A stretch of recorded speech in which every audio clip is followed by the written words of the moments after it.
Hello friends, welcome back to my channel. আমি পলি চলে এলাম একটা নতুন স্বাদের মিষ্টি ব্লগ নিয়ে। তো মিষ্টির রেসিপি আজ তোমাদের সঙ্গে শেয়ার করব। তো যাই হোক, তোমরা কারা কারা মিষ্টি খেতে পছন্দ করো অবশ্যই কমেন্ট করে জানিও। আমি কিন্তু মিষ্টি খেতে ভীষণ ভালোবাসি। তো যাই হোক, এদিকে আমি নিয়ে নিয়েছি 1 প্যাকেট সিমুইটাকে ঘি দিয়ে, খুব বেশি না, অল্প করে ঘি দিয়ে এটাকে আমি ভাজা করে নিচ্ছি।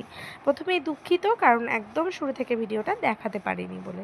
তো যাই হোক, এবার আমি লো ফ্লেমে এটাকে ভাজা করে নেব। ফ্লেমটা হাই করে দিলে কি হবে, না হয় লাল হয়ে যাবে, না হয় পুড়ে যাবে, যার জন্য ফ্লেমটা একদম লো রেখে দিয়েছি। আর সাইডে যেটা করলাম, এখানে আমি 1.5 লিটার দুধ বসিয়ে দিয়েছি গরম হওয়ার জন্যে এটাকে। তো যাই হোক, এবার আমি যেটা করব, সিমুইটাকে আস্তে আস্তে এভাবে ভেজে নিচ্ছি, যাতে কোনোভাবেই অতিরিক্ত লাল না হয়ে যায়, যার জন্যে আস্তে আস্তে এভাবে সুন্দর করে ভেজে নেব। তো ভেজে এবার আমি একটা থালায় তুলে নিচ্ছি। আর এইদিকে যেটা হয়েছে, এদিকে কিন্তু যে দুধটা আমি বসিয়ে দিয়েছিলাম সেটা কিন্তু এই যে গরম হয়ে এসছে। এবার এটা ফুটলেই আমি এর মধ্যে মিক্স করে দেবো ভেজে রাখা সিমুইগুলো।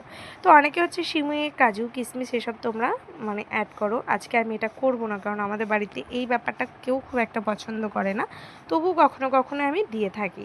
তো যাই হোক, পুরো দুধটা এবার সুন্দরভাবে ফুটে এসছে। এবার আমি ভেজে রাখা সিমুইটা এর মধ্যে অ্যাড করে দিচ্ছি।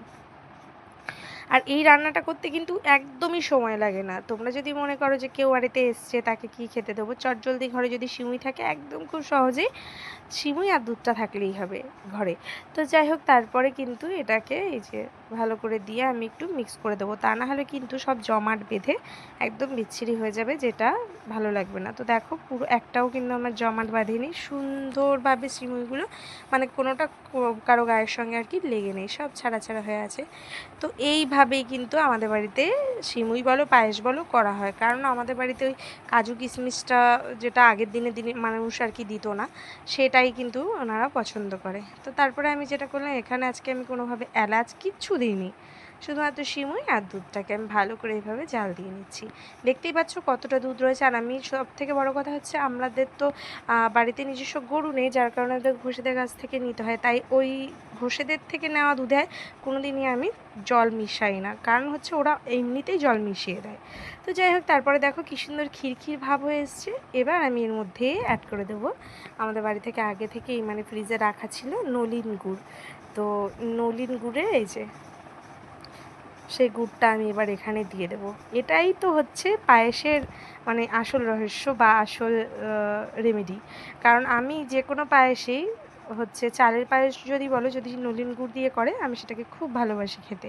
তো যেহেতু তোমাদের দাদাভাই বাড়িতে ছিল, যার জন্য ওনার জন্যও করা হলো, কারণ ওখানে একা হাতে রান্না করে এগুলো কোনো দিনই করে খেতে পারে না। তো যাই হোক, পায়েসটা কিন্তু দারুণ হয়েছিল, দেখেই তোমরা বুঝতে পারছো একদম ক্ষীর ক্ষীর হয়ে গেছে।